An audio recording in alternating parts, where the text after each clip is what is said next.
Data technology lets us trace human behaviors in the most direct way possible. And this is something that architects and urban planners has dreamt of since at least the 1960s. Think of the Smithsons, Aldo van Eyck, the Situationists. So, is data technology therefore a fantastic tool? Can it help us plan and design the city in a truly bottom-up way? And help us also make our lives better by humanizing our built environment? These are questions I want to go into. Plus, what are the upsides and what are the downsides of a data-driven approach?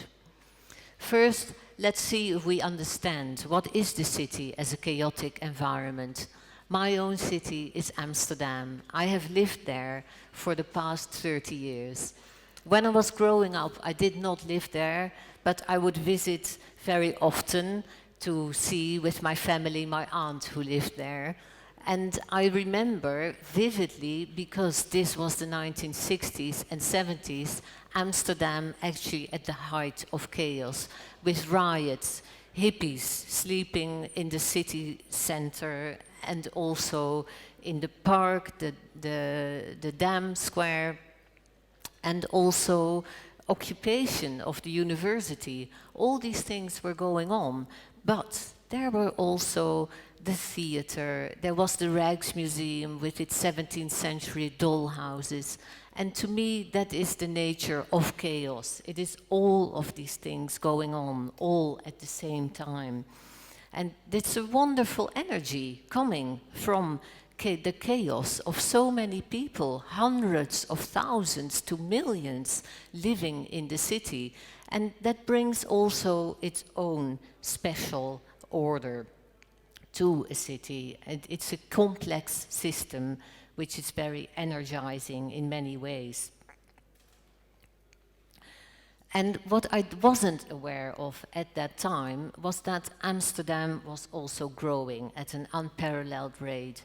And it has always grown, this city, in quite a systematic and ordered way, not just based on chaos, but also on big visions, starting with the 17th century ring of canals, and then later in the 20th century, the ideology of modernism propelling the city forward with its low-density housing, social housing, neighborhoods. So successful city making, I think, means the relationship between vision and chaos.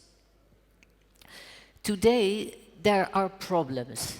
The city of Amsterdam is, of course, still widely perceived and experienced as a city where diversity and variety flourish. We know it is an open and inclusive city. But today, the growth of the city is a super growth of visitor numbers.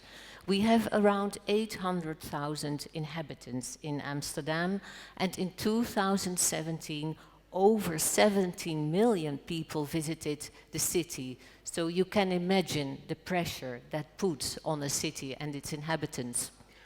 And then there are other challenges, and these are challenges that all cities face, about the health and well-being of inhabitants, mobility, housing.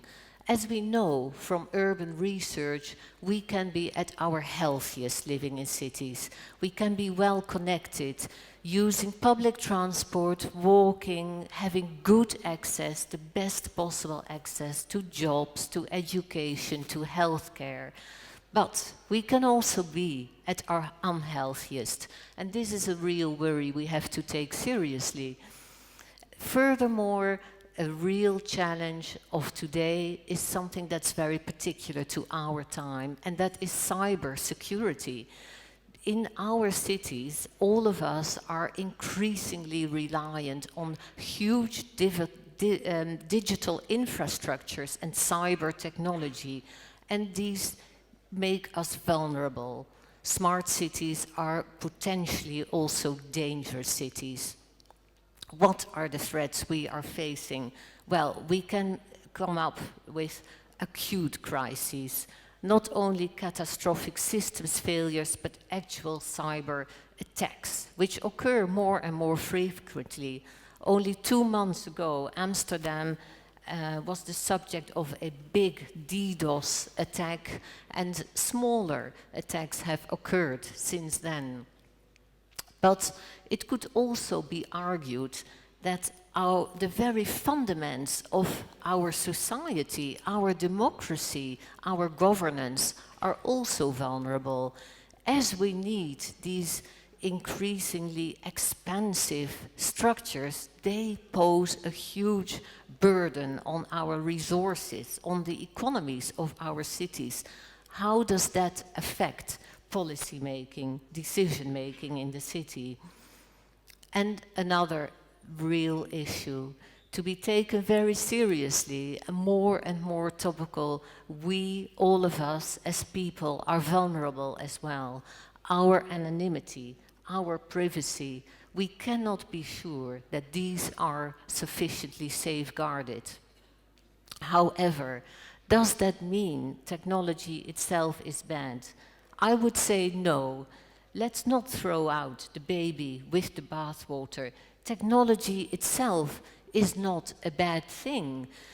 We can be, as urban designers, as architects, focusing on analyzing and applying data, not seeing data as a commodity.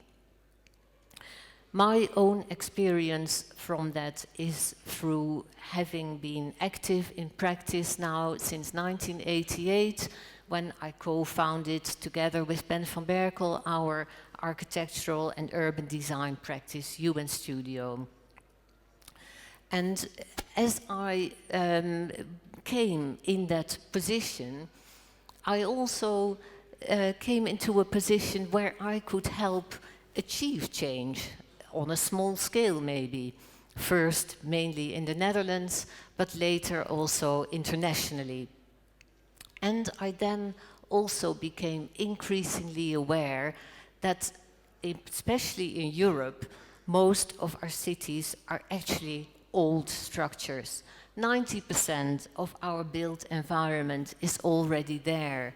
So we need not just come up with innovative solutions, we need to make sure that we can spark transitions by embedding our solutions in existing structures, so that these can continually grow, adapt, and change.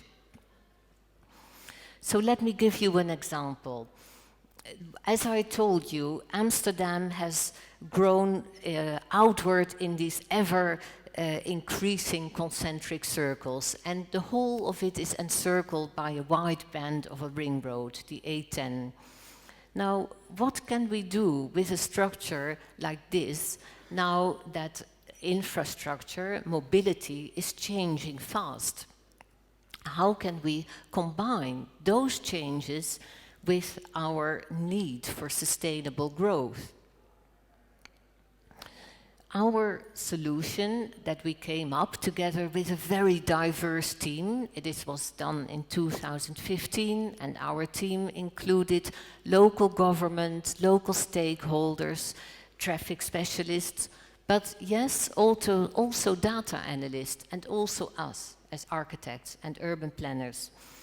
Our solution was to highlight the potential for a series of hubs along the ring road, hubs that would be very multifunctional, multimodal, and that could incorporate amongst their functions maybe energy generation, energy also charging of electric vehicles that could be part of this of these new hubs. But they would mainly, from our perspective as designers, catalysts for urban regeneration. And with that, we also envisaged a dynamic traffic system with smart lanes that can adapt fluidly according to traffic needs. In 2017, we picked up this study again, now with added stakeholders, and we looked into other functions that we could add to that multimodality. And one of those was food related, not just a dream of urban farming, but food production, different outlets related to food consumption, and also food distribution, with in many different ways, using future technologies, current and imminent technologies, and also legacy transport. The important thing to stress is that solving problems such as these is collaborative. We work together to create joint value, and making the city smart is a holistic process. For that reason, UNStudio has started to branch out into a tech company of its own recently called UNSense. And with UNSense, we are making actually a separate company from UNStudio. With UNStudio, we continue to do buildings and urban design, and with UNSense, we develop technological solutions for buildings and cities. And I think it is very important that especially we, as urban designers, as architects, take on data technology. It is not, we have a very different approach from tech companies as we know them, who offer fixed solutions and platforms. We are interested in operating from the point of view of the architect, of the urban designer, which is a very different point of view. For us, it is not about data collection and seeing data as a commodity. It is about analyzing and applying data. Also, our solutions are deeply integrated with design. And our goals are different too. Our goal is not technology itself. It is to have a positive impact on the urban environment, on the way we live in cities and buildings. So, to conclude, let's continue to tap into the chaos of the city, its life force, and let's use smart technologies to do that, but in a creative way. We don't want to design cities around efficiency targets. What we want is to enhance how the city is experienced, how it is lived. We want to put us, the collective we, at the center of our approach to future-proofing the cities with digital technology. We make the city, we make its chaos and its vision, we make the solutions. Thank you.